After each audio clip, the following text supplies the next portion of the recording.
Thank you so much for coming.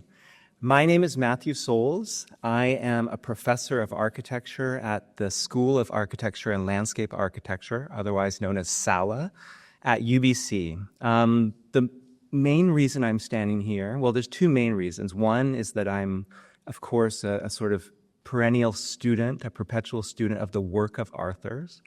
And also, I am the chair of the outreach committee at UBC. So in that role, I work with colleagues to organize these wonderful, exciting events. So today, or this talk right now, is the last event of a full day of events. We started at 9:30 this morning. For all of you who've been here all day, amazing, what a stimulating marathon. And for those of you who are joining us right now, yeah, let's hear it. So for those of you who are just joining us, welcome aboard this awesome journey that we're on. I'd like to acknowledge that we are on the unceded ancestral territories of the Coast Salish peoples, including the Squamish, Musqueam, and Tsleil-Waututh nations. Now, I often say that it's important, colonization is an ongoing project in this settler construct of Canada. It's ongoing.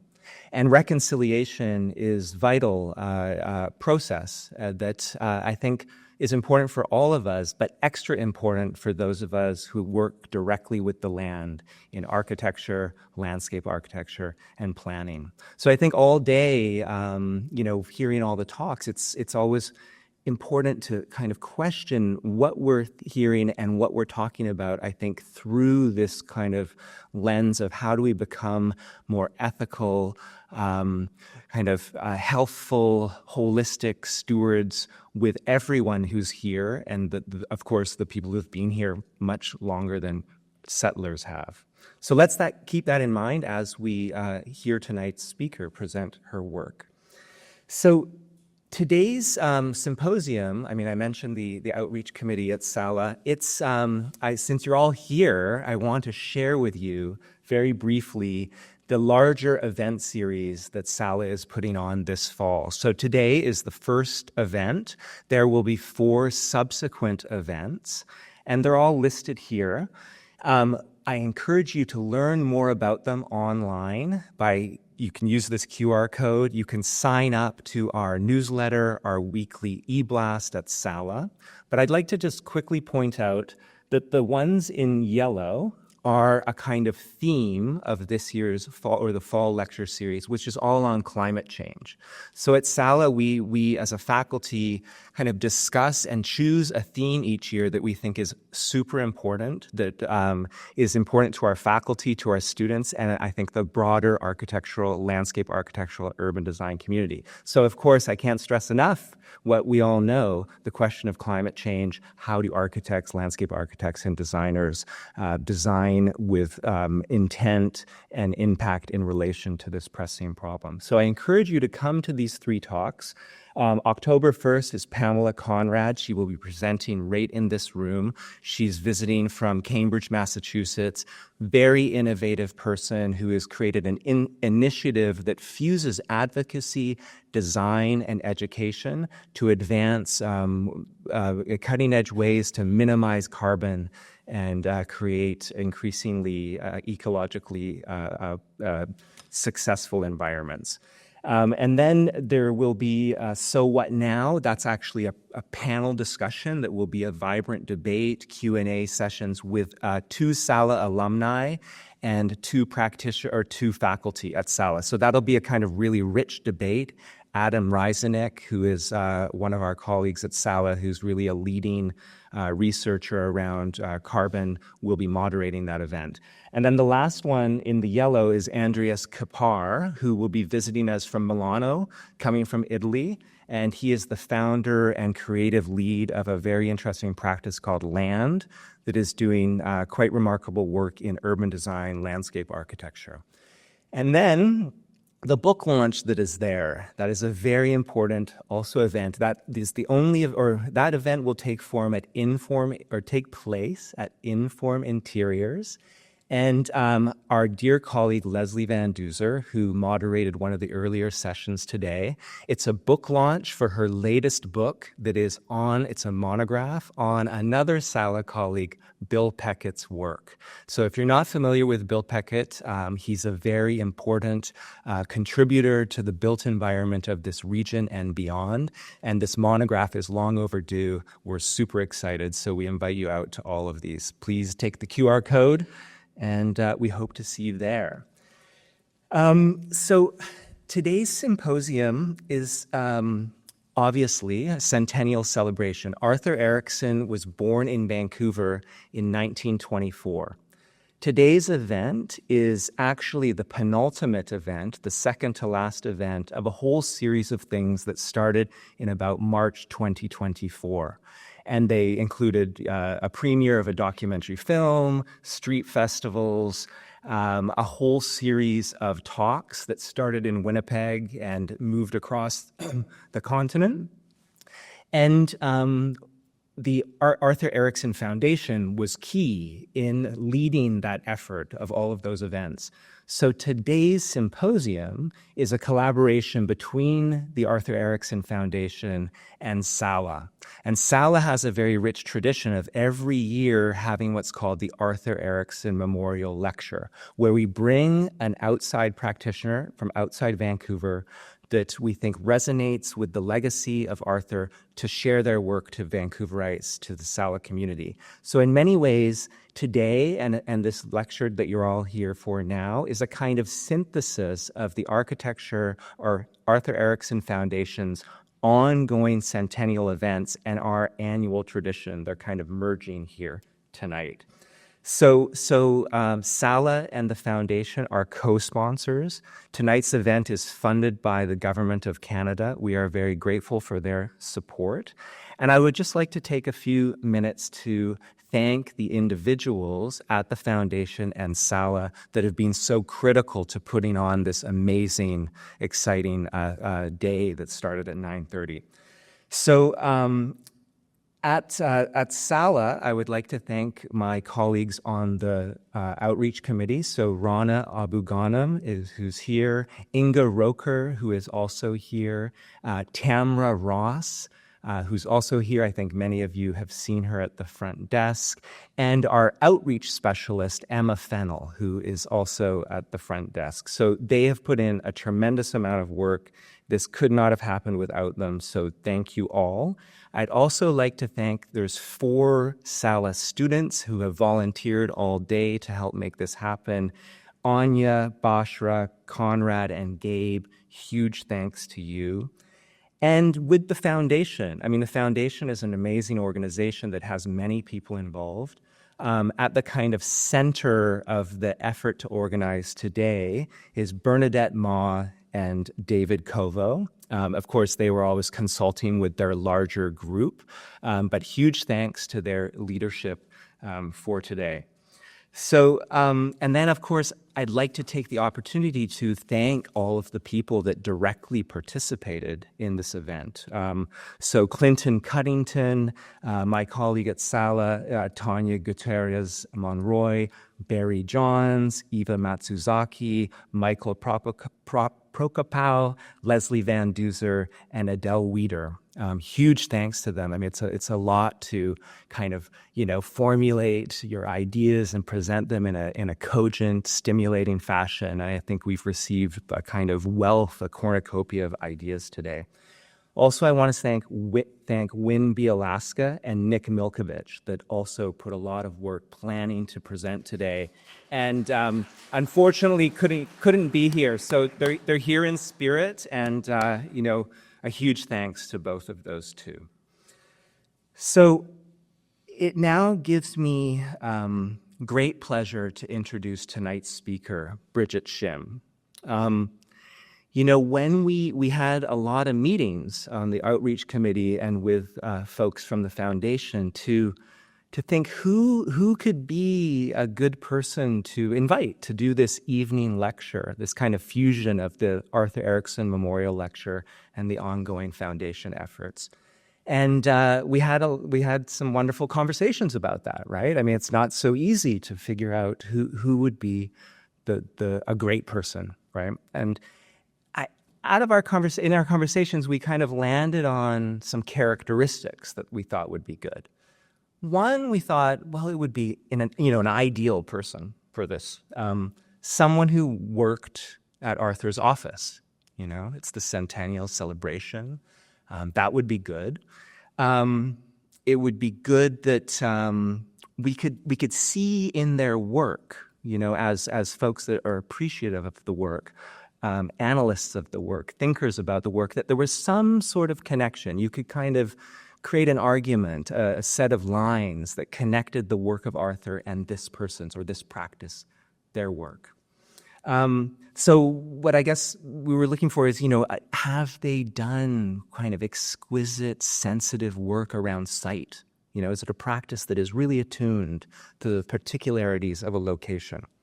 Is it a practice that's attuned to the qualities of light and their shifting nature, how architecture is a kind of apparatus to capture and shape experience with light? Is it a practice that kind of generates a cadence, a rhythm, a sequence? Is it a practice that is very careful and very thoughtful about materiality? So, we were, they can kind of land on these characteristics. Who might this be? And because Arthur Erickson's office was so kind of, a huge presence in this country. I think Barry or maybe it was Eva this morning mentioned, is it 300 or 400 people that moved through that office, that worked at that office? Incredible number of people, a credible number of amazing people that have gone on, that had amazing careers with Arthur, and then many of them amazing, exciting careers after Arthur. So in many ways, it's not so easy to be like, who is this person? Because it's so many great people. In many ways, the office, of course, was like a second training. You graduate from your B.Arch or M.Arch program and then find yourself in this office and have a whole new education. But as we were kind of faced this difficult task of who this person would be, Brigitte Shim's name did keep reappearing, and it was the one that kept reappearing in the conversation. So on one hand, it was hard, but then it was, on the other hand, kind of clear. So we, said, well, let's see if she'd be interested in doing it, and reached out to ask Brigitte if she would be interested, and it was, music to our ears right away, said, yes, this is something I would be very excited to do.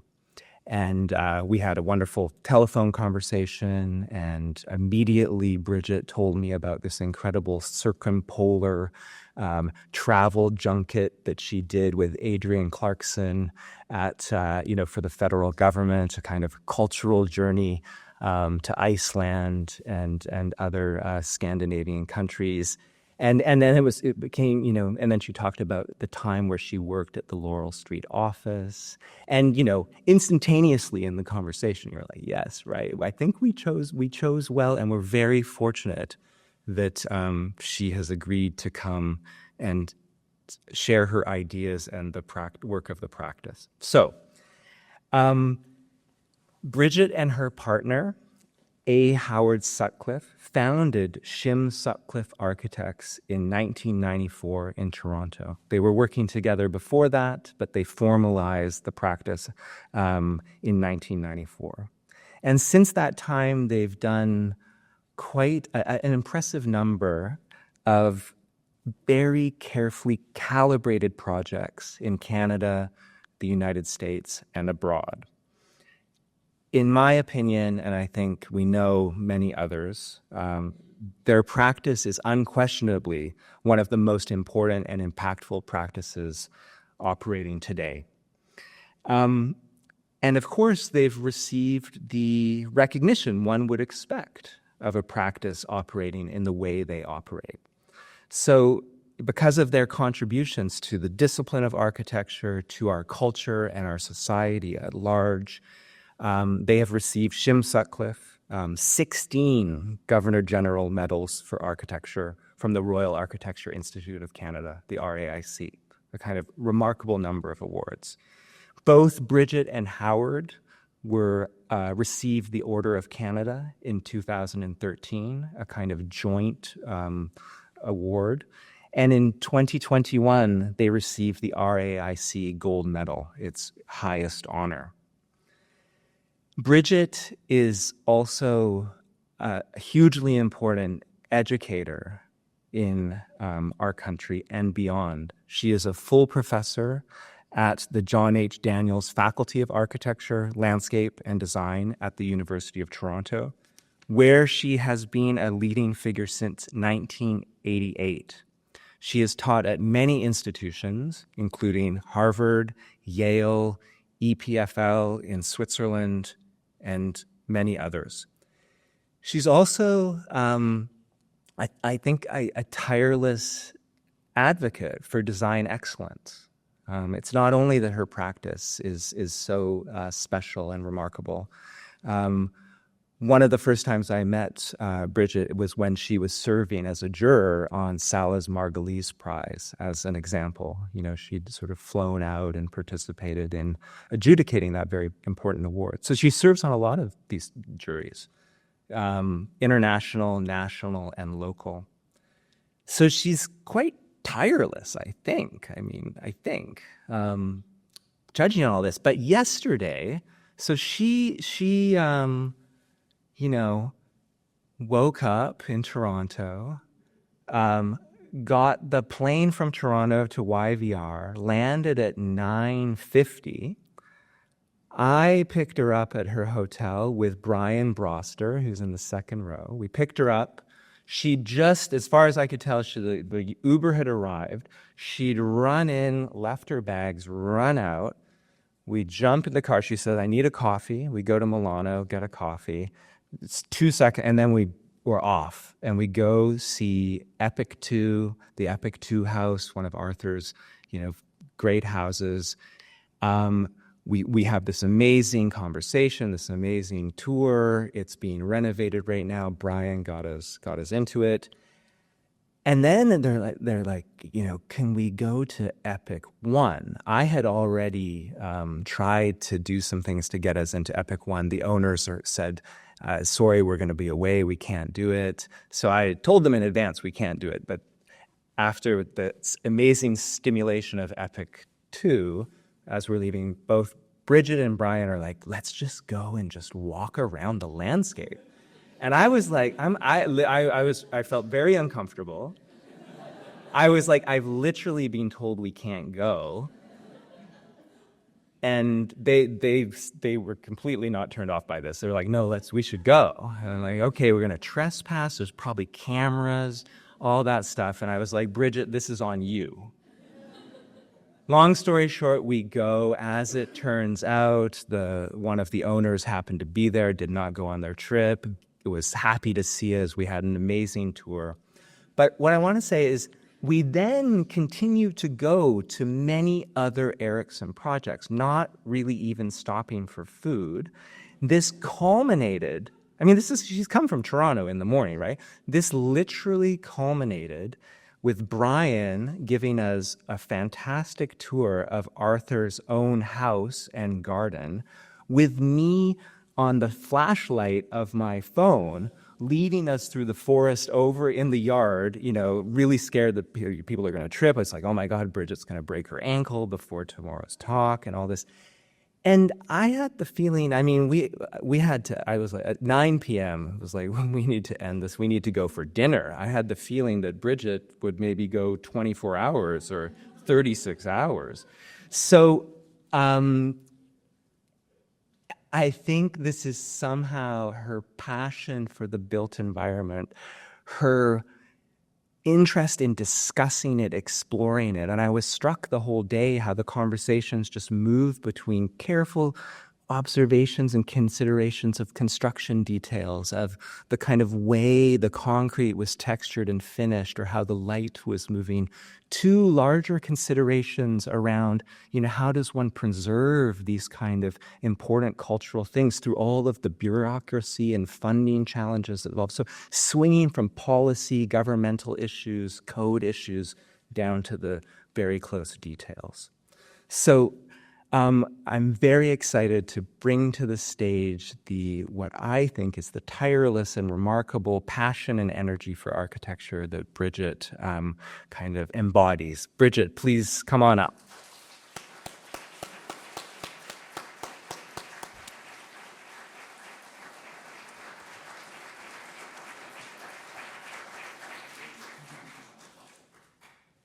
Wow.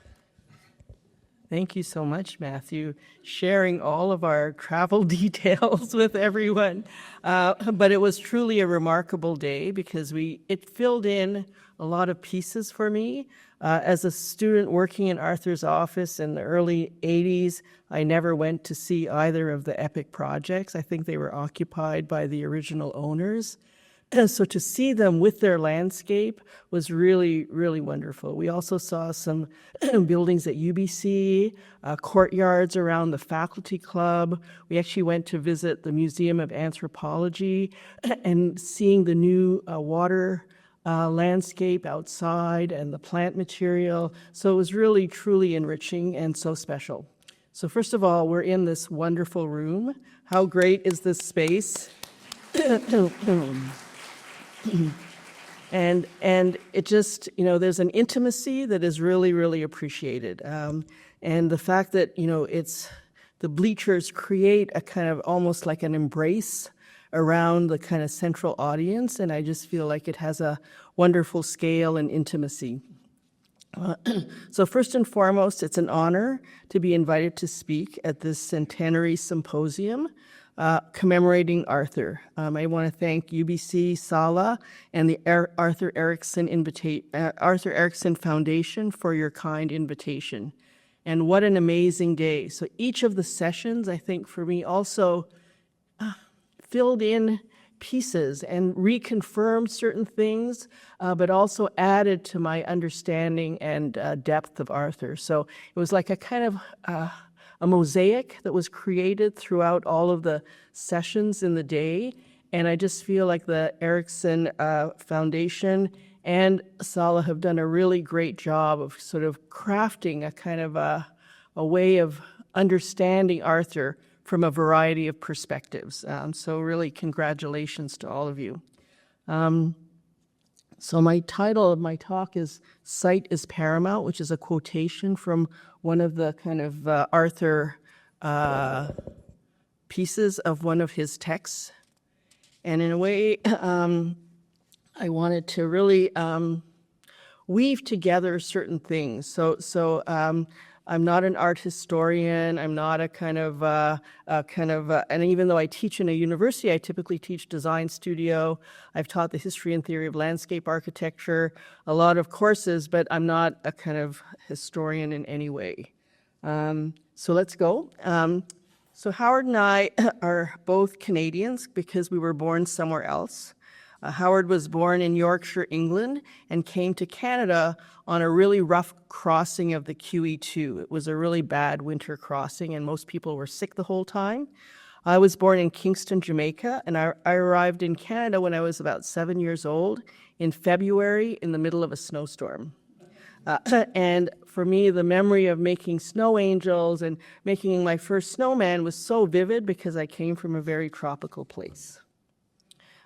Both of us have always been interested in serendipity and how it changes the course of your life. So in a way, Howard and I met in architecture school, third-year architecture, and we've really kind of really developed both a personal life and an architectural life together. We both worked in Vancouver when we were students. So Howard worked for Paul Merrick, and when we were in Vancouver, we got to see his amazing treehouse in North Vancouver, amazing glass details of just butting, glass together to create the doors and windows in his house. And I worked for Arthur in the early 80s in the Laurel Street studio.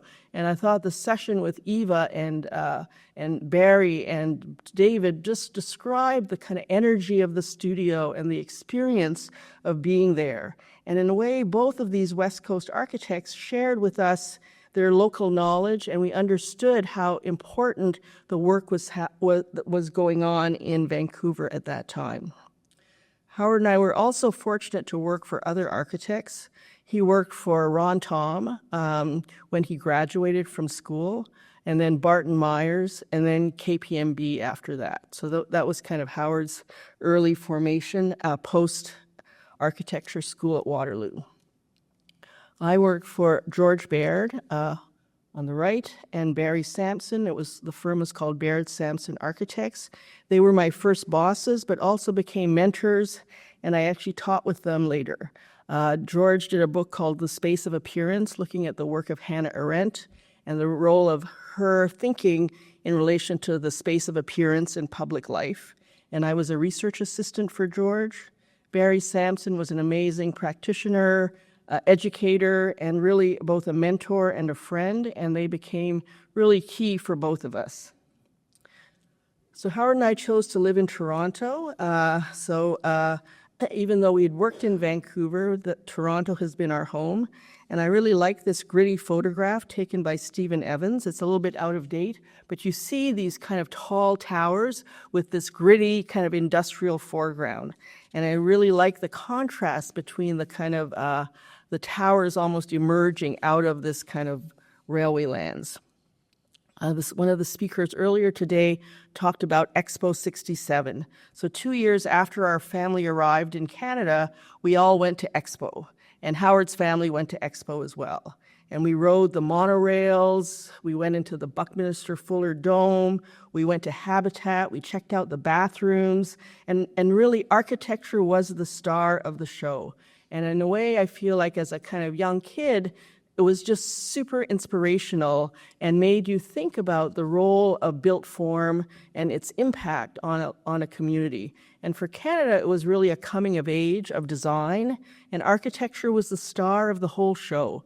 And Canadian architects played a really critical part in defining who we are as a country.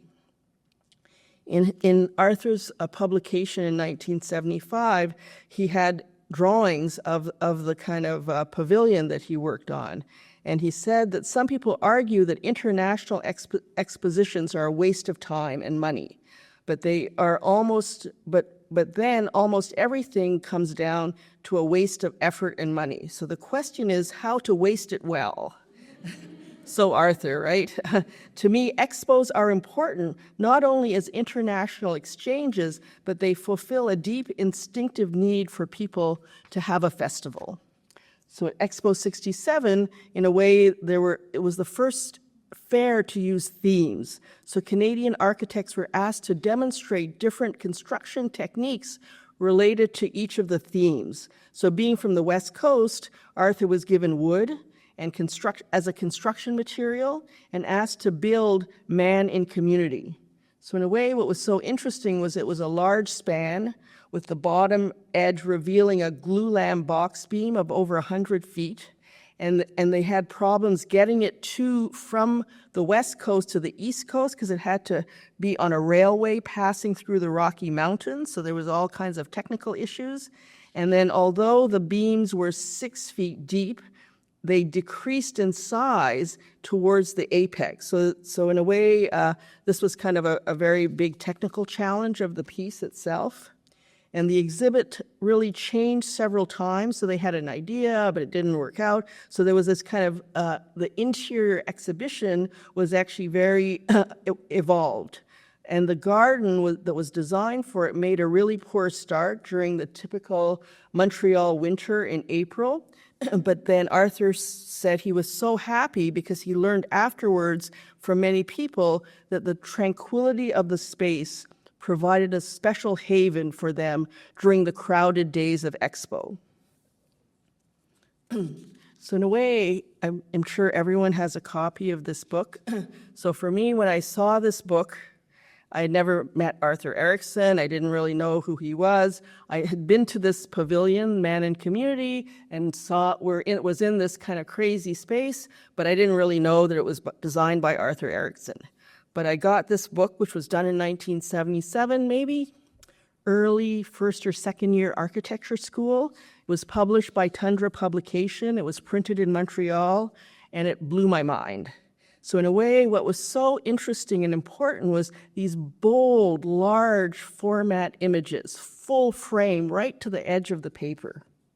The front cover had UBC, and then once you got inside, it had not only images like the Man and Community, but it had amazing drawings. So sometimes it was just a full frame image, but then other times there was the plan or section and the photographs side by side. So throughout the book, there's like maybe 10 or 12 plates that are like this. So as a young architecture student, you could actually see the plan and the photograph side by side. There was no other publication about Canadian architecture that had this kind of graphic strength, the range of photographs, and the power of the visual experience. You almost entered the spaces of the book as a young architecture student. So I was a kid from Toronto via Jamaica, and the only physical building of Arthur's that I had ever been in was Roy Thompson Hall. The interior was this quite interesting monotone landscape, like gray on gray on gray, and the exterior was this truncated glass-clad form. It was quite monumental, but it was in a very unmonumental site. It was kind of like a mid-block site downtown. So in a way, when I ended up agreeing to work in Vancouver, I was kind of scratching my head going, well, this is kind of like based, compared to the book, this image of Roy Thompson Hall was kind of like, you know, really? I don't know. So I was left sort of a bit uncertain. So arriving in Vancouver, walking around Robson Square, the first thing that happened to me was at the corner of Robson and Hornby, I actually followed a series of steps. And the steps really led me to a garden. So I'm thinking this is the major intersection of a huge city, and their urban corner was not urban, but it was actually a landscape oasis. And I thought for me, that first experience of kind of entering through this kind of dense green, kind of verdant corner was really special. So this photograph was used earlier in Eva's presentation, and in a way, I didn't take pictures when I was in the office. Like I didn't have a Polaroid camera, so in a way, I had to use this image, and in a way, you have to understand, January 1981, this huge space that Eva talked about, the kind of architecture of the space actually created a studio culture. When I arrived, they had no desk because it was so busy. So there were these side spaces off of the main big space. And I ended up sitting next to a guy named Bing Tom. He was leaving the studio and I was just arriving. He was really chatty and we had really great conversations. And I was so lucky that we overlapped. After 3 years of architecture school at Waterloo, I had a few co-op stints. I had never been in a studio where there were so many amazing female architects. It was just a total revelation. I had been like the girl in the office, there were other secretaries, but I had never even been in a studio where other architects were female architects. So you have the amazing Eva Mazusaki. There was a woman named Sonia Lukaitis who worked on a lot of projects with Alan Bell. She had actually been to Baghdad. After working in the big studio, I actually got to work on a residential project.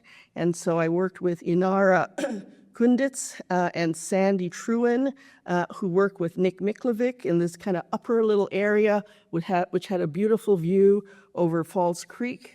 So this kind of ability to see the mix of residential and larger scale projects, but to see this kind of really vital, busy, active studio and the role of women in architecture was really exceptional and really is a memory that has stayed with me. In a way, the first session today, I think Eva and Barry really stressed the role of the model. And in a way, these are some photos of the Bagley Wright model. I actually got to do a visit to the Bagley Wright house. I think there were a lot of border issues, and they were trying to make sure we kind of went as a family so that they didn't get caught at the border. But it was such a great experience having seen all the models in the studio to actually visit that project. An incredible collaboration between Arthur and Cornelia. The landscape was spectacular, the built form was remarkable, but these models made you understand that they were not precious. They were really a working tool, and I think Eva and Barry were so articulate in describing and emphasizing that the model was just a tool to achieve a kind of built form.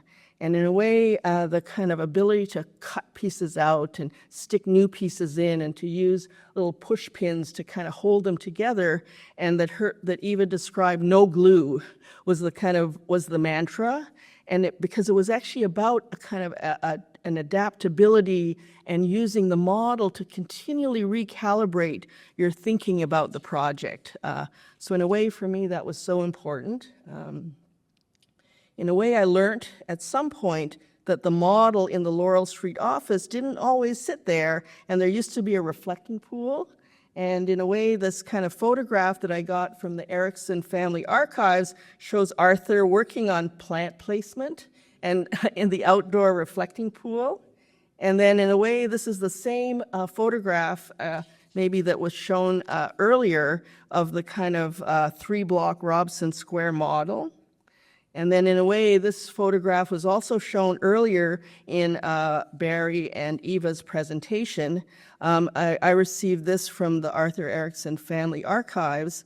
But in a way, I just think what's so important is to see the scale of the model. So it would have been from here across the whole stage. You could walk around it, and you could at any point stick your head in and see pieces of the law courts, understand the role of the public realm. And in a way, I just think the idea that it's not just a model, but it's a kind of three-dimensional tool to test ideas. And when you think about the complexity of a program like the courthouse, government office buildings, cultural spaces, it was really the right tool at the right time to bring together so many disparate pieces. So this kind of idea of a working model is something, as a young architecture student, was super powerful and really impactful for me. During our time in Vancouver, we visited Arthur's urban projects. I still marvel at the Macmillan Bodell building, the relationship of solid and void, the depth and plasticity of the urban facade, I just think is really remarkable. And then the idea that this entire building descends into a reflecting pool. So really incredible.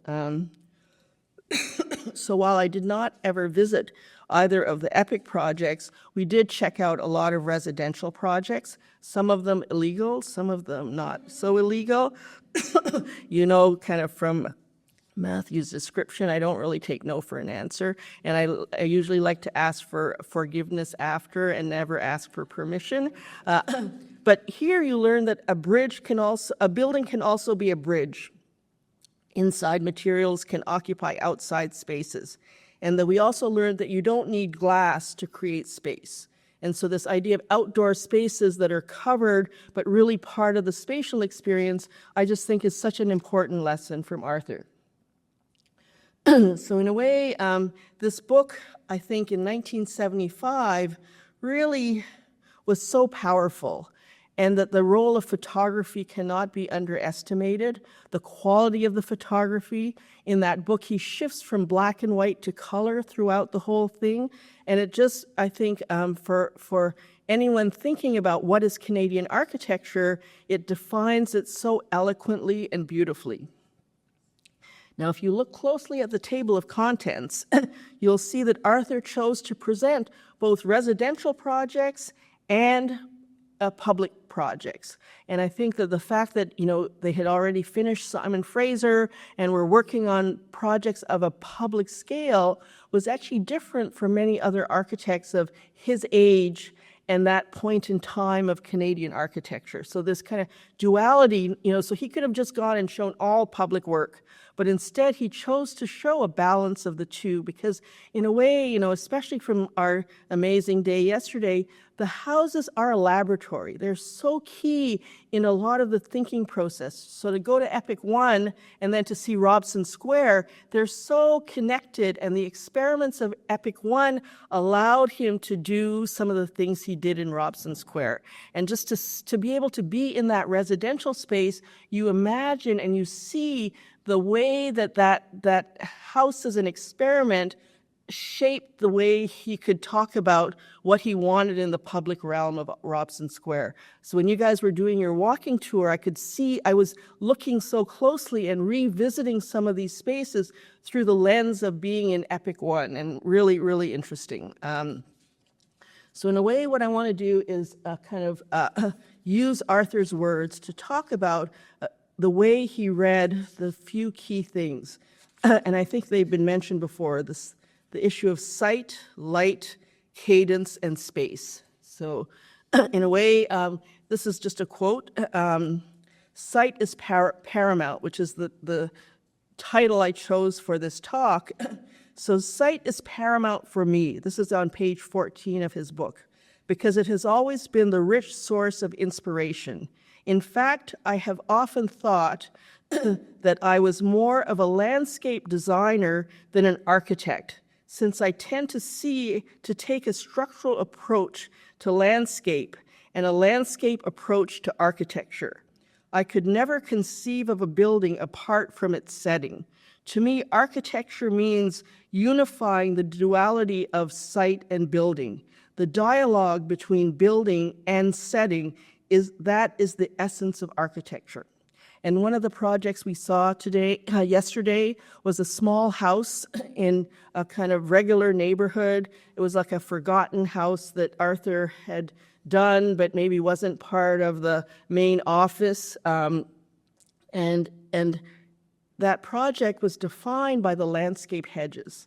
The hedges actually shaped the building, and it was so critical to the reading of the project. And it was so, in a way, when we saw that house, the kind of quote just made it even more powerful, that he saw himself as a landscape designer more than an architect. And I just think that for me is and seeing the houses again, that it was just totally reinforced. So I would say for Howard and I, we're continually shifting our reading between built form and nature. And we see time as a material that we work with and landscape as a material. Time offers architects the possibility of reimagining and rethinking ideas. So this is a site that we've been working on for 30 years. A lot of little projects. Our first client was Barbara Frum, and we worked on the same site, and most of the pieces are not that big, but there was a continual experimentation. So this is what we call our ravine guest house, and it sits in a Toronto ravine. So many of our projects are often small in scale, but there's always a need to claim a much bigger territory through the active engagement between architecture and landscape. As architects, Howard and I are always trying to situate you in a specific place. So in this view, we're creating a foreground through our architecture. We're using a Profilit industrial glass cantilevered out to create a covered outdoor space, which is really only there to allow you to view the native Toronto ravine. So everything in the background is found, it's already there and had nothing to do with us, it's Mother Nature, but we're creating the foreground to be able to view that found condition. We're always searching for ways to make built form that resonates with its natural context to really create meaningful places. So this is a view of a project of ours in Muskoka. It's called Point William, which is at the southern end of the Canadian Shield. This aerial view, you can see the choreography between landscape, rock, built form, which is a kind of subtle dance. And then we're always trying to fuse the building and site to almost become a single entity. So we're combining weathering steel, weathering wood to really allow the building to emerge out of this ancient granite rock. And we're always trying to harness the power of the site. And so we agree totally with Arthur's statement that site is paramount. And our reading of site is as a transformative tool enabling us to make place. So we live in where the Canadian Shield is. I think of the shield as a granite necklace around Hudson's Bay, and our pre-Cambrian shield is about 2 billion years old. So sometimes as an architect, what you remove is actually more important than what you keep. So this enormous granite outcropping used to be the foundation for a wing of a previous building. It took us about a year to convince our client to remove this existing building in order to reveal this found piece of granite. They were using it as a cheap foundation. They didn't have to build a kind of concrete foundation wall because the granite was so sturdy. This is another view of that same granite outcropping. And in a way, I think this kind of idea of removing is actually more powerful than adding is something that we think about a lot. So on the left are a series of sketches. Kenneth Frampton came to visit the project, and he didn't want us to talk about the project at all, and he spent his time making a series of sketches looking at the rock and understanding the qualities of the rock as part of his kind of ability to absorb and understand the space. As architects, we also need to address the restoration and rehabilitation of existing buildings along with new construction. So in this image, you're seeing the rock, and then you're seeing an existing 1907 vernacular building that we have reimagined and reconstructed. So this is a view of the original building circa 1907, which reflects a very typical Southern Ontario vernacular condition, a kind of core with a porch all around it. The existing building was falling apart. We agreed to keep the footprint and the silhouette. But what we did is we kind of tried to reinforce the porch-like condition around the building, so the core and the porch made more visible. This is a view from the inner zone where you're viewing out to the reimagined porch zone. Then you can see you're looking along the porch zone on the right and the center core on the left, and the fireplace becomes a horizontal datum. Then here the fireplace hearth becomes a step to circumnavigate the fireplace, rearticulating again the zone of the porch. If we move back outside, the granite outcropping is now embedded in your reading of the site and really is about defining this in-between zone that we're really interested in. So it's not building, but it's not landscape, but this space in between. And then like a lot of the houses of Arthur's where a building can become a bridge, in a way a ground plane can also become a bridge. And so this very same granite outcropping helps us reimagine other spaces on the same site. So again, if we continue back to Arthur's words, this is a view of the amazing gun turret in the Museum of Anthropology with the incredible Bill Reed sculpture. So Arthur says in the same book, light is as important as sight. No matter what the subject or location, the quality of local light will eventually determine the architectural style.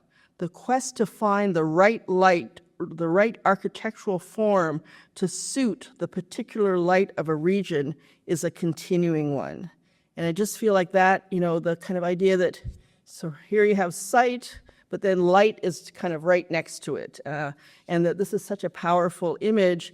And our revisiting of the Museum of Anthropology yesterday in the kind of evening light raking through the main hall was just breathtaking. And in a way, I know, having visited it, you know, when I was here working, it was amazing, but to see it again and to see it after the kind of reconstruction of the certain pieces to make it more earthquake resistant, it is such a powerful space and so impactful to be in it, around it, and then I feel like the pond and the kind of plant material only adds to the richness of the experience. So it was really just so special to kind of physically be there at that time of the day.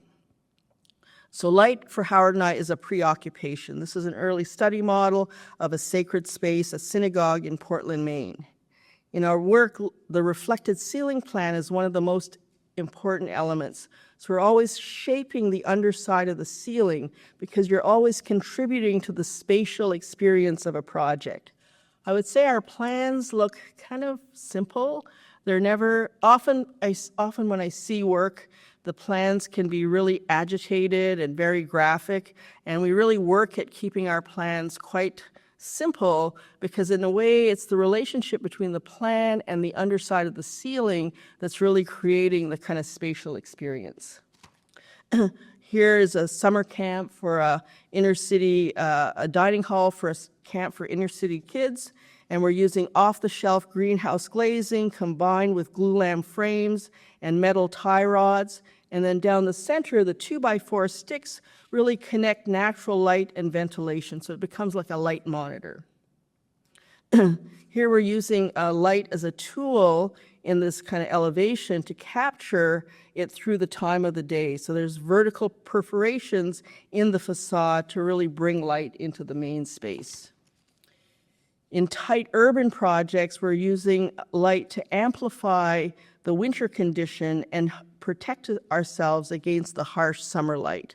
And in a way, I feel like, what's different from being in Toronto to Vancouver is in Vancouver you have seasons, but they're not as pronounced. There's kind of always a hazy thing in the atmosphere. It's raining or foggy. In Toronto, the seasons are so distinct. And for me, my favorite season is the fall because in the late fall, the light is so raking and is so amazing. In this project, we're using deep weathering steel fins that straddle inside to outside to really create, in effect, this depth. And we wanted it to feel like a porch, but the fins are really critical in that reading. And then this is another project on Lake Kawagama where we use a series of Douglas fir-clad trusses combined with clear-story windows on the left side and the views on the right side. So we're really bringing the light in at one level and then giving you views out the other side. And we love, again, this low raking light of the late fall and early winter that penetrates deep into our spaces. So this seasonal change in light is something that helps shape and celebrate our understanding of light. We did a project called the Integral House, and here's some studies of the elevations, looking at how a deeper wooden fin above and a more standardized fin below can actually work to shape the way light enters a performance space. We use 97 different fins to kind of angle and kind of shape the light.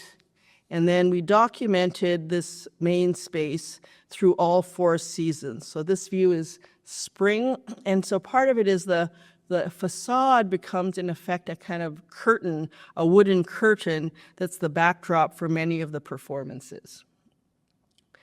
So here we're looking at the verdant green summer.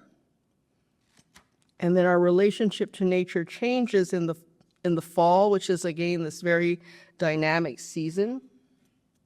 And then there's a spatial depth in winter that is really kind of, in winter, that is really different from the fall. And then we live in Toronto, which is at 43 degrees latitude in this seasonal climatic zone. So we're always wanting to harness light as a force to help us continually recalibrate our understanding of place and context. So I would say as architects, we want to paint with light. And so in a way, the fins and the kind of the way that we address the building facade helps us to really address the way light changes through the season. In 2014, we were asked by the University of Venice to draw sections of large-scale sections of parts of our project, the sort of perimeter. And we were one of like maybe 50 architects from around the world that were asked to do the same thing. So you had these large-scale sections and then a photo of each project. So we called our submission Walls of Light. And I'll just show you a couple. This exhibition traveled all over the place, and it was started at the Venice Biennale, but it ended up going out through many venues in Europe. So one of the projects was a synagogue in Portland, Maine, and you're seeing a section through the main sacred space, and we actually created an asymmetrical section enabling the low winter light to enter the space and actually touch the ark, which contained their Torahs in February. So in a way, we're linking light and section to shape space. So here's a view of the synagogue, and you're seeing it, so you can see the asymmetry of it. We work with a reflecting pool, and then this narrow skylight linked to a clear story is part of the way we can shape light.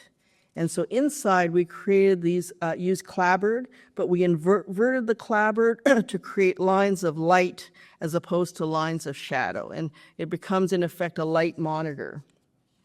In a very tiny studio in Toronto, we're using a super skinny skylight around the edge, and we actually used a kind of low E, sort of super clear glass, a green roof, and every wall is a different thickness. So in a way, this linear skylight is linked to a series of wood coffers, and there's an 8-foot-high datum, and then behind, in the white portion, you have book storage, display, garden equipment storage, but you have this perfectly clean ceiling, and then each depth of the wall creates different light conditions.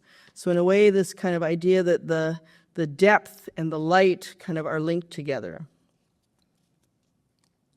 So cadence is a word that's come up through the discussions today, and cadence is one of Arthur's words, and in his words, he described it as the rhythm of a building, and he felt that cadence gives scale and measure and provides the right tempo to a building: stately, graceful, quick, preponderance, gentle, slow. And so this is a view of the Undercroft of Lethbridge. What an amazing project. I was able to visit that a few years ago, and both this experience of being out in the landscape and the coulees looking back at it, and then being in it, and then this view is like you're underneath it, is just amazing. So Arthur goes on to say, structure should emerge out of the rhythmic need, gradually and inevitably as an intrinsic part of the architectural scheme. Structure must be a means, not an end. How well a building expresses its purpose depends on its rhythmic structure, its details, its techniques of expression. I just think this is such a powerful image and such a powerful project.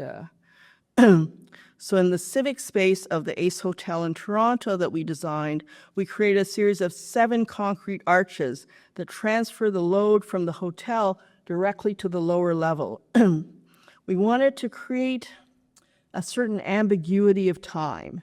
So when you come into the hotel, this is the view at the entrance, and visitors enter the space and you can see them scratching their heads, and they're not sure whether the space is a renovation of a pre-existing industrial building or it's new construction. And when that happens, we're really happy because we wanted this ambiguity. This was the first Ace Hotel in Toronto, in Canada. Most of the Ace Hotels had been renovations of existing spaces, and we wanted this kind of uncertainty as to whether it was a renovation or whether it was new construction. We love the cadence and rhythm of a robust structure that results in a series of really interesting spatial conditions and oblique views. So often so much of everything is so frontal, and in a way, the discussion that Eva brought up early on in the first session was she was using the kind of Kyoto entry gate and the idea that you don't see something frontally, but you slide in at the side. And so in a way, I feel like in this project, there is a frontal view, but there are also many opportunities for oblique views that shifts your reading of the same space. So like the kind of discussion also about models, in our studio we continually build with models, And like the Laurel Street studio, they're not beauty objects at all. They're made of chipboard and cardboard. We actually do use glue when we build stuff, but we think of our models as sketches in 3 dimensions. And we cut them up and we rework them. We also sketch and we draw, and Howard and I actually don't use computers as a way of drawing. We actually we're sort of analog, and that's just how it's been. In this project at the Ace Hotel, we wanted to create a civic urban room viewing a local park on the right-hand side. So we had these 7 structural frames that transfer the load, and the lobby, which you're seeing here, is a wooden tray supported by a series of slender rods that you can see on the right-hand side. The visitor slips between the floating wooden lobby on the left and the structural supports that go right down to the foundations on the right. At the lower level, you can see a 3-story art piece called Horizon Line by Howard Sutcliffe. So if there were no buildings between you and the hotel in Lake Ontario, you would be able to see the horizon line and the shimmering waters of Lake Ontario. So this 3-story piece uses weathered plywood, unweathered plywood, stained plywood to place you on the north shore of the Great Lakes, which is part of our interest in situating you and placing you in a location. This is a view from the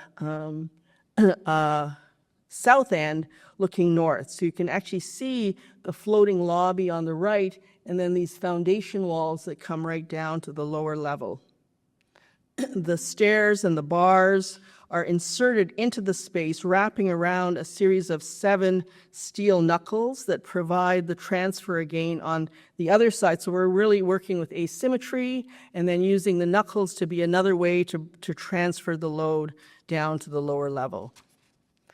And then the final structural bay is actually pulled outside to become the building's entry canopy. So now the next chapter is called Space in Arthur's book. And in a way, this is a view of the Philberg house. And I thought Adele and Leslie and Michael and Clinton did a great job. It was such a really enlightening session. The ability to focus on each house and understand its DNA and its kind of what made it tick, and then to see it within a larger body of houses by Arthur was a really great session and a really lively conversation. So Arthur said in his own words, if musicians are motivated and inspired by beauty, the beauty of sound, and sculptors by the beauty of form, then architects are motivated by the beauty of space. The particular building projects that follow in this book begin with the house, because in my particular space experience, it's inextricably intertwined, the outer land and cityscape with the inner structure, and this relationship is mostly understood in the houses. And then he goes on to say that the Orient has a different view of space, and there's a pattern of, the pattern of space is symbolic, and it is not that of the human path. Spaces are arranged like a series of folding screens that can be put in or down at will. So this is again from his Tundra publication book. So we actually did a Taoist temple. Weird thing to be thinking is what is a Taoist temple at this point in time? So we actually, this is a view of the side walls because it was placed in a residential neighborhood and we wanted to ensure the privacy of the adjacent neighbors. This is a view of the entry to the Wang Dai Sin temple with a series of light monitors that are attached to some operable skylights above, our light monitors, and then they also become an armature to hang these amazing coils of incense that they burn all the time. This is a view of the main space, so you can see the deity that they're worshiping and the deity that the temple is named after. You can see the light monitors, and they support this kind of, these coils of incense. the congregation does Tai Chi, but it's really an extension of Taoism. So Taoism with Confucianism and Buddhism is really amongst the oldest forms of worship in the world. And so we ended up using these deep fins that are shaped of Corten steel. And then we were able to use, in effect, windows that were literally the size of doors. It was less expensive, and they could get flow-through ventilation in the main space. This is a view of the underside. So what we ended up doing was we showed them a very sort of crude model of the facade that we were anticipating. And they looked at it and they said, whipped horse. And I was like, what do you mean? And so it was actually a Tai Chi move because it was asymmetrical but in balance. And they really loved it, and they really wanted to have this kind of asymmetry but balance at the same time. So this is a view of the underside of the structure. This is one of two cantilevers. So this is a 5-meter cantilever, and then you're seeing a series of structural frames. They're in pairs, and underneath all of them is a raft foundation tying the whole thing together. And then here you can see the second cantilever, which is 10.7 meters. So this one cantilever acts as a counterbalance for the other, and they're held up by these structural fin walls. So the cantilever becomes a canopy, allowing them to do Tai Chi and connecting the indoor and the outdoor and their sacred space. So I'll continue, and what I wanted to do was to add, so we went through sight, light, cadence, and space. But I wanted to add a few things to Arthur's table of contents. So first, I wanted to add water. I wanted to add multi-scalar design. I wanted to add travel, and then the idea of the megaform. So I'll start off.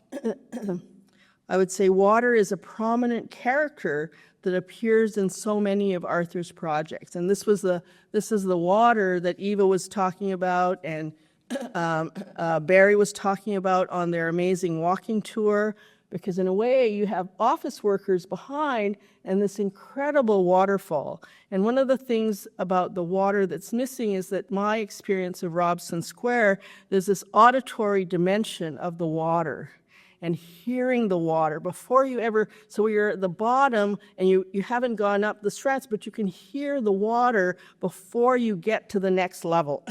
And so in a way, that's for me such a critical piece of the experience of that remarkable public space. This is a view of Arthur's own residence that's really anchored by the pool, the moon-gazing platform, and water is just an essential part of the experience of his house and garden.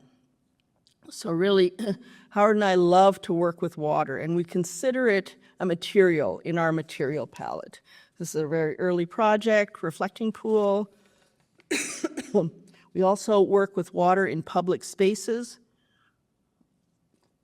And I think that, it's the issue of maintenance and the challenge of maintaining water and the need to understand how important it is as a dimension of public space really has to be, the fight has to continue, and it's just so critical. This is a public space in Toronto, a reflecting pool and skating rinks that we did, and water was critical. And then also understanding the value of winter water in animating small public spaces. So we're always linking natural pools and reflecting pools and linking inside and outside. And we love the way that winter water is capable of registering subtle shifts of water temperature, transforming the transformation from steam to mist to ice through the course of the day. So in a way, these subtle shifts happen, but we're always so unaware of it. But through water, it can be a register. We also know winter is a long season, so we're always finding ways to celebrate and opportunities for winter water. So this is multi-scalar. So Arthur redefined for many of us the boundaries between architecture and interiors. This is a view of the PMO's office designed by Arthur and his partner Francesco. And in a way, it's I received this photo from the Arthur Erickson Family Archives. And in a way, this idea that it's not just the building and the space, but it's all of the furnishings that make a kind of complete environment. This is a piece from Nian Camper's archives, and you see a photo of Pierre Trudeau because the office that Arthur and Francesco designed took place in 1976. And below that, you can see our Hab chair, which was actually part of the Nian Camper work in 2005. So Nian Camper was the manufacturer and the distributor for this chair. So another photo from the family archives of Francesco on the left, Arthur, and then Klaus Nian Camper. And I don't know if you guys in Vancouver know about Klaus, but he's a pretty amazing guy. And he was really part of establishing modern furniture, not just specifying it, but actually creating it, helping to design it, and then helping to actually fabricate and distribute it. So Klaus was a chair guy. He loved every kind of chair. So he's sitting in our cab chair, and there's our table that went with it to the right. So we worked with Klaus to develop, in effect, this chair that we had done a prototype, a one-off furniture piece, but we worked with him to transform it into a production chair, which was a big challenge for us. So here's a cardboard model of the chair, and then where you're seeing, in effect, a series of these vacuum-formed pieces. And here we're in the Nian Camper fabrication facility in Scarborough. Howard is sitting on one of the many mock-ups. We tested it in wood, we did it in foam, we tested it in plywood, and Klaus is there in the middle, and some of his key guys are with us. And here's a great photo of Klaus where he really was a champion of design, and at the fact that he worked for Arthur and Francesco, but he also kind of worked with a whole range of other designers and really contributed to this kind of whole area of furniture by making it in Canada, designing it and making it and distributing it from a Canadian perspective. And so we worked with them. They had vacuum formed plywood molds that we worked with back and forth. And then this is a view of the chair that we designed in wood. And we also developed a version in metal. And so this kind of idea that, in a way, the furniture and the fittings contribute to a rich spatial experience. So we love making things. So this is an image from our studio of just stuff. You're looking at bronze column bases in the middle, 3D printed fireplace tools, different kinds of hardware, and then the molds to make multiple batches. And so in a way, this kind of scale of work is something that has always interested us, and that we're at a stage of, at this point in time, 3D printing. We do 3D printing in plastic, 3D printing in bronze, 3D printing in stainless, and it's really a way to kind of, for the architect, to really have a level of control over the craft of a building. Alvar Aalto considered a door handle the handshake of a building, and so we experiment a lot with hardware. So this is a series of versions in shaped steel. Here's another series where we're looking at 3D printing in plastic, wood, and then bronze. And so again, this kind of use of the 3D printers to kind of help us to make sure ergonomically it works, and then to kind of figure out the right production techniques. 3D printing in plastic for us has many possibilities. So we were inspired by the powerful Inuit sculptures from the Canadian Arctic. They often use whale vertebrae as their medium for carving. And so we actually ended up doing shaped 3D printing, and then the light is transmitted through the 3D printed plastic as if it were like a whalebone. And so this light is scalable. So here we are using it in a conference room in Hong Kong, and in a way, kind of this idea that the technology allows us to kind of shift scale. We do a lot of custom lights for our project. So here, this is an early prototype. We're combining a mason jar for pickling and preserving fruits and vegetables, and we're using a series of mylar pieces with wire. And so this is a view of the only prototype that exists of this light. But then we developed it further, and we used the mason jar got transformed into scientific glass for lab experiments. We used bronze mesh, and then we used a series of organic shaped resin pieces. So we called this our firefly lamp. And then what we did is we cast in the organic shaped pieces a phosphorescent powder that fishermen uses. And so when you turn the light off, there's a 90-minute afterglow. So we really wanted this kind of illusion of fireflies in a jar, things you do at your summer cottage. And so we're always trying to create a sense of wonder and delight in things that we do. So I think it was mentioned in various presentations that Arthur loved to travel, and it fundamentally shaped his view of the world. This is a photo that I got of Arthur in Florence from the Arthur Erickson family archives. And what I understand is that Florence was one of his favorite spots in all of Europe. He described it as the most perfectly realized city in the world, not only for its art and architecture, but also the history of the city-state itself. In the CCA in Montreal, David Kovo, one of the moderators of the first session, organized a wonderful exhibition really focusing on Arthur's travels and the kind of idea that that would actually be shown at the CCA and highlighted as a really important part of his DNA as an architect is really important. So in a way, for Arthur, the physical presence in a place is really crucial to him to comprehend the essence of a site and a building. And I think that that is really well demonstrated in David's wonderful exhibition. In 1951, Arthur stayed in Florence, and he decided to write to a guy named Bernard Berenson, who was the owner of Villa Itati in the hills in Settignano outside of Florence. So in one of the David Stuke's biography of Arthur, he describes Arthur's intense excitement when he received a reply to his letter and an invitation for tea from Berenson's secretary.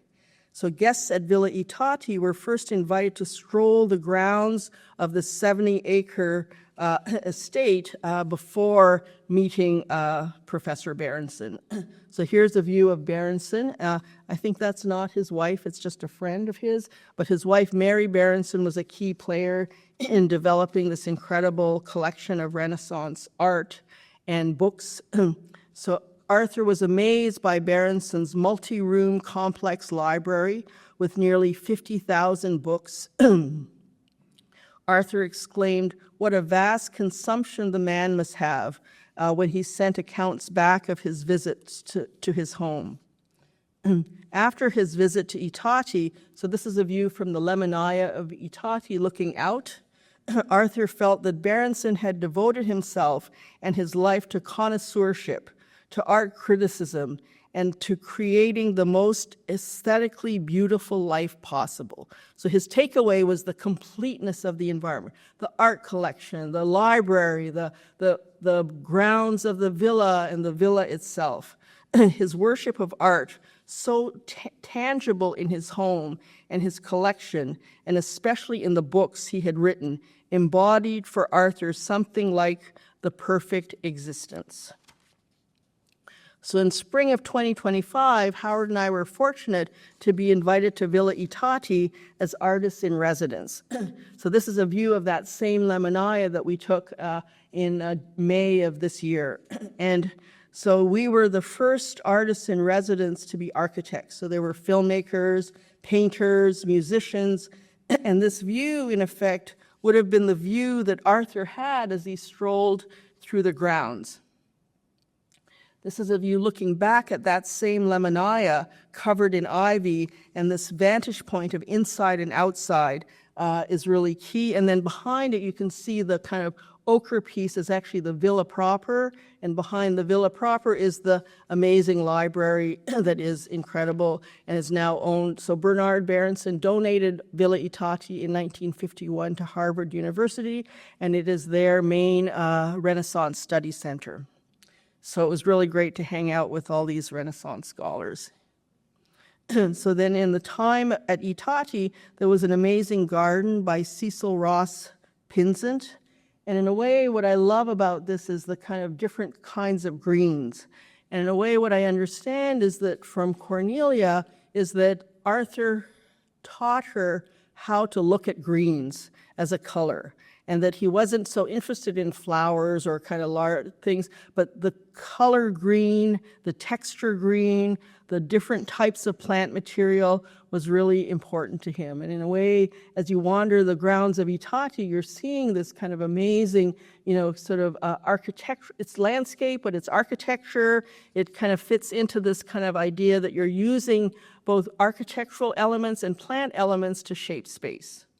As also you stroll through the garden, we really appreciated the role of time and weathering and aging that's taking place, the kind of patina of the kind of local walls. And the same Lemonia where Arthur Erickson met Bernard Berenson has been transformed into this amazing place for symposia. So if you're invited to Itati and there's a symposium, this Lemonia space becomes where, scholars from around the world get to meet, and we really fully appreciated all of Arthur's observations from the 1950s about the world that had art and books and gardens and water.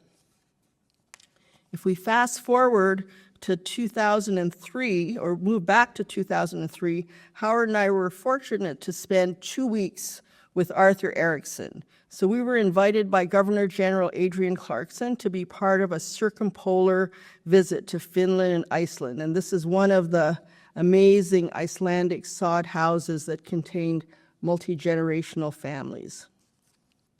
So this is a snapshot of Arthur looking elegant as always in Nordic House in Reykjavik, which was designed by Alvar Aalto and then opened in 1968. So for 2 weeks, the architecture delegation, which was Arthur, Howard and I, Gilles Saucier from Montreal, were joined at the hip. We spent every day together, 3 meals a day. We made presentations in Finland and Iceland, and we learned about Arthur's wicked sense of humor. Adrian Clarkson, as Governor General, believed that Canada was a northern country and it needed to connect with our circumpolar neighbors and to share our vision for the arts, for music, for culture. So the image on the left, we're actually in Alvar Aalto's home studio in Munkkiniemi. And then in the image on the right, we are at the exterior of a church by Juha Laviska, an amazing Finnish architect who was a light magician. So you can see Arthur, there's a guy named Curtis Barlow, Howard, Arthur, Gilles. And so we did everything together for 2 weeks. We traveled north of the Arctic Circle to meet the Sami people. We met reindeer herders who used their Nokia cell phones to help them herd the reindeer. And Arthur and I are conversing with one of the local reindeer here. And then together we visited Aalto's Rovaniemi Library in late October. And you can see Adrian Clarkson, Arthur, Gilles is on the left with the camera. And we learned firsthand in these buildings the way Alvar Aalto captures winter light and amplifies them in his buildings. And it was such an amazing time of the year to be in these public spaces. The libraries were full of teenagers and regular people. And then this is one of my favorite shots of Arthur enjoying time in this kind of seminal space, surrounded by books in late October. Each of our 2-week trip, each day was packed. We presented our architectural work at universities, cultural centers in Finland and Iceland. We attended seminars, concerts, tours of buildings. We helped Arthur put together his slide presentations because they were a little bit messy. And Arthur showed up every single day at every single event, always elegant and perfectly fitted out, except for the day we went to visit this geothermal plant outside of Reykjavik. So when he didn't show up, we were so worried. And when we got back to our hotel, we really checked up on Arthur. What happened? Why weren't you there? And he explained that he was having trouble ironing his shirt collar. And he decided not to attend this one event within our 2-week trip because he knew he would not be perfectly fitted out. This was so Arthur. He was so elegant. He was so beautifully appointed and so full of life. And in a way, the fact that he kind of said, well, I just couldn't get the collar right, and I didn't think I could go without that, was just, so special. So now I'm wrapping up, and I'm going to talk about megaforms. So in case you didn't know, the Arthur Erickson archives are located in the CCA, the Canadian Centre for Architecture, the Canadian Architectural Archives in Calgary, and then at McGill University. A few years ago, I found myself in the CCA archives, where I was not in the Arthur Erickson portion, I was in the Kenneth Frampton portion. And here I am in the Study Center, designed by Peter Rose, all of the amazing staff at the CCA, and I was looking through these numerous acid-free boxes that are part of the Frampton Fonds in the archives. And I found a letter, and it was totally unexpected. The letter was dated March 19th, 1999, and it was written by Kenneth Frampton to a woman named Cornelia Hahn Oberlander. So Kenneth Frampton is asking Cornelia for a photo of Robson Square. He wants it fairly high up because he wants to show all 3 blocks. Now, this is a really easy thing to do with drones, but in 1999, it was not easy to deliver. So Cornelia writes him back and says, I don't have this image because all of them are taken like at ground. Some of them are a bit higher up, but not the height that he's looking for.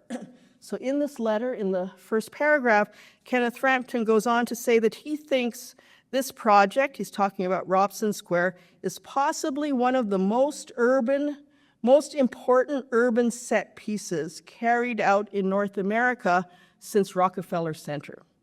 And he's telling this to Cornelia. He's not telling it to Arthur, but he's telling her the reason I want this photograph is that it's such an important public realm piece and just so critical, and he's asking her for this photo. So this photo is a screenshot taken from the lecture that Kenneth Frampton gave in October 23rd, 2017. So quite a few years later, and he is the Senior Loeb Scholar Lecturer at the Graduate School of Design at Harvard. And his talk is called Megaform as Urban Landscape. So you can see in the lower right is Ken pointing to the screen, big screen, Piper Hall, DSD, and what you see is a view of Robson Square, and it's the fairly high up angle showing the whole development. So he'd been looking for this and asking for this, and in a way what is so special for me is that that first urban corner that was this landscape oasis is at the corner of Robson and Hornby, and that massive landscape was my first kind of experience of Robson Square, entering this kind of amazing, dense, verdant landscape, which is the kind of corner of 2 main streets in Vancouver. So this kind of idea that Kenneth has always been interested in megaforms, and that for him, Robson Square is one of the most defining examples of what he's looking for. And that in the letter he sends to Cornelia, he's thanking her for a lecture she gave at Columbia 10 years earlier. So Ken was the chair of the architecture department, but he's inviting Cornelia as a landscape architect to actually speak about her work and really developing a relationship with her. So in a way, the talk this morning, the kind of walking tour that we had after that, really talks about the importance of Robson Square as a really important public set piece that reshapes our understanding of what Vancouver is, and it's such an important element. And I think that all of the sort of discussion and the questions of maintenance need to be ongoing, and they need to be aggressive, and they need to be tackled, because the project needs to be represented in the way that it was designed. And I think all cities face maintenance issues, and in Toronto we set up something called the Bentway, but it came with a maintenance fund. So part of the gift that was given was that the city of Toronto had to get its act together in terms of maintenance. So here I'm just wrapping up. In a way, in our small studio, we were asked by the Sisters of St. Joseph to design their new home on a ravine edge. So we were really asked to design a megaform, and we were able to capture the line between the city and the ravine. So our project traces and amplifies this contour line that merges from the landscape into the building and out again. And this project redefines the line between the Don Valley and East York, which is a residential neighborhood. So in a way, we created an urban porch. This is the main entry to the project with single-loaded corridors. We worked with an 1850s residence. The sisters asked if we could tear it down or move it. I spent a year convincing them that we could incorporate it into our project. And then in a way, the city side is different from the ravine side. The chapel is located in the heart of the building, surrounded by water, looking outward into the ravine, and it's capped by a green roof, and you can see the CN Tower in the distance. The thin lobby is a series of double peanut column in concrete with a single column. So this asymmetrical pairing of structure, the reflecting pool, and then the chapel on the left. This is a view from the second floor of the chapel, connecting the sisters to their liturgy. And then we're always pushing and pulling the landscape in and out of our spaces.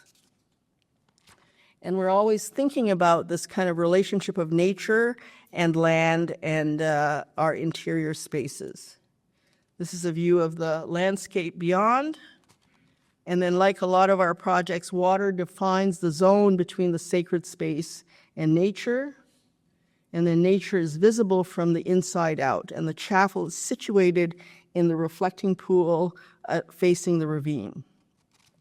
So the Toronto Ravine has been a site for many of our earliest projects. This is our very first garden pavilion and reflecting pool. So imagine your first project has no doors, no windows, and the only mechanical system is a pump for a fountain. In a way, we work with grade beams and trying to keep the trees safe and happy and healthy. And then we work with 1.5 tons of weathering steel, mahogany, concrete, granite. We designed light fixtures, furniture, trying to create a rich spatial experience. So we really like this kind of in-betweenness of architecture and not so much focusing on only buildings or only landscapes, but it's the merging of all of these together. We think about whether our building will transform into a good ruin, and it may be if it's a good ruin, it has a chance of being a good building. So this is a photograph of our first project, but taken 3 decades after. And so in a way, maybe this is closer to how we imagined it with the patina, the kind of sense of time, and the way that nature interacts with concrete. So for us, time is a framework for our experiences within our architecture, and we're always thinking about how our buildings will operate in time. Maybe one of the key aspects of our practice is we've worked on certain sites for 10 years, 30 years, 15 years with the same client doing small projects.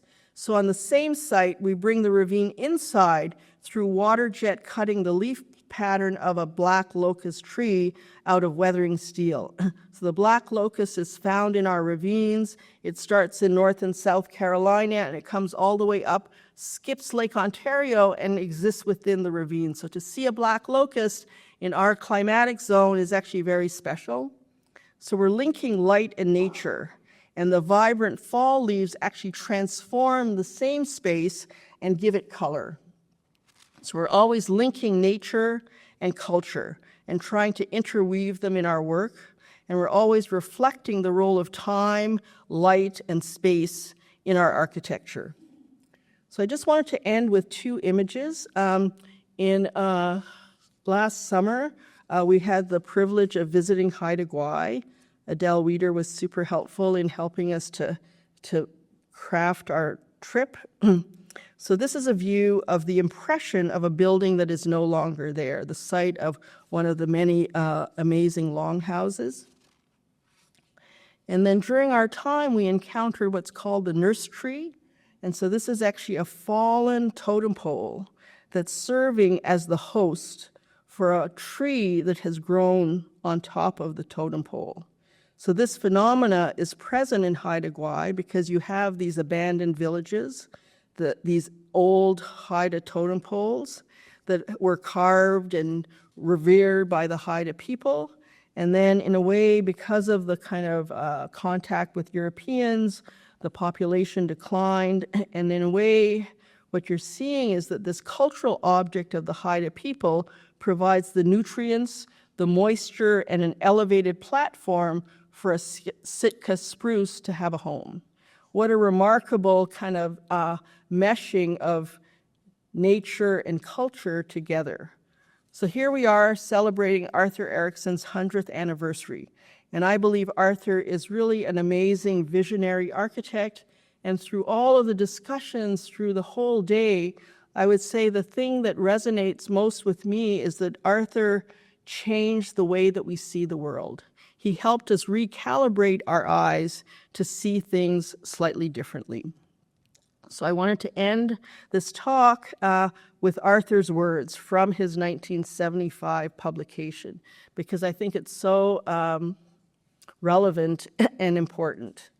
My own sense of space recalls vividly remembered experiences of nature, mountains and lakes, forests, valleys, and sea.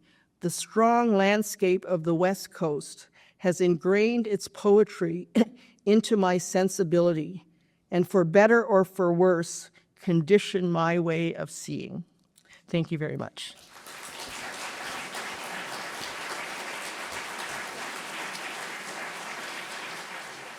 Thank you, Brigitte. That was phenomenal. I'm being told we have time for one question because I'm so sorry. Who wants to ask? No pressure. No pressure. John, you and we are recording this event so researchers can use this in posterity. John, let me give you the mic. This is John Hemsworth, everybody, local practitioner. Hi, Brigitte. Thank you so much. It was really amazing. I have a question for you about, it seems to me that there's a clear trajectory between the phenomenological kind of wonder of Arthur's work and your practice, like the materiality, the light, rhythm. It seemed very clear but I don't think it's just the result. I think it's also part of the methodology, the way you go about the work, which was, very clear in kind of the way that you presented or that was talked about today in sort of Arthur's model making and kind of material studies. So I have a personal question. So as a practitioner now, but also as an educator, like you're a prominent educator in the country, and how do you, what do you see as next steps? Like, how do you take this sort of methodology that's so important and take it into what students are doing today, which seems to be, I'm not saying it's not as thoughtful, but it's a different kind of way of kind of thinking about the work. Like, as an educator, how do you pull this great depth of knowledge and methodology into what you're teaching today? Yeah, it's tricky. I think that students now come from a very different context than when we were educated. I actually, clearly I like students building models, but they don't really like doing that. They actually prefer to be on their computer. And one of the frustrations I have is that the models in the computer are quite scaleless. they can zoom in and zoom out, and I say, okay, print it out, pin it up so we can talk about it. And they don't really like doing it. It's kind of, they have to get up from their desk, and they have to walk over, and they have to go to the printer. And so then in a way, sometimes the first time they see their work, the line weights of their project is when their final review happens. They go, oh my God, it looks like, I said, you should test stuff. Like, so every model that you do is a test. It's just an exploration.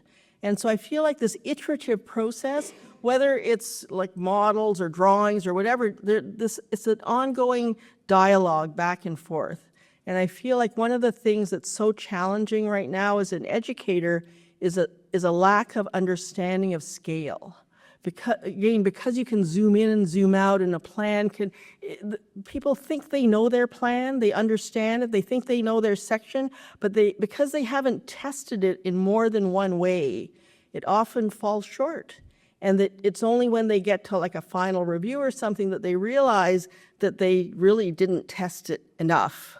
They test it maybe once or twice. I'd say test it 20 times, 30 times, because the sense of scale is so missing in contemporary work. And it's something that is not easy you don't just have it. It takes a lot of time to read and understand things. So when they were talking about the model at Robson Square, 1/4 inch, what 1/4 inch means, floor to ceiling height, sections, because that model was so physical that you got it. You also know what 1/16 is, so this ability to kind of read scale and read it at every level is something that is just part of your architectural training. If you were to go into most architecture schools in Canada, when someone says build a model, they'll go to they'll go to the kind of laser cutter, and they'll print a bunch of flat plates that represent ground floor, second floor. I say that's not a model. That's a series of floor plates, but it doesn't tell you the spatial idea of something. So you need to shape it. So the fact that the models were not fancy and they were not meant to be viewed as beauty objects, but they were meant to tell you something about a space. And you could stick your head in, you could look at it with a light coming down, and you could test an idea. Is just such an important part of the iterative process. So as an educator, I work really hard at doing it, making sure that my students think about it, understand it, but it's not part of the prevalent, dominant conversation in most studios, in most offices, in schools. And you just, for us, it's just how we live and breathe from, the kind of Laurel Street studio onward, but it's not the norm for how most architecture students think. Models take time, and I gotta get on the transit, and it gets crushed, and I don't like this. And so it's kind of slightly bothersome. But in a way, when you can create a studio culture, it's kind of really, really interesting, and it's really important. And then we've morphed that into 3D printing and a whole bunch of other stuff like that. So if you come to our studio, like a lot of architecture studios look like they're accountants. They're all super neat, and they all have, big screens and long white desks. And I go, wow, this is so neat. What do you guys do here? Because it just doesn't, there's no messiness, because everything is so packed into the digital space. And it's an amazing tool, and it has great uses, but you need to counter that with other things that make you understand scale as an architect, because that's part of what you do. So I hope that answers.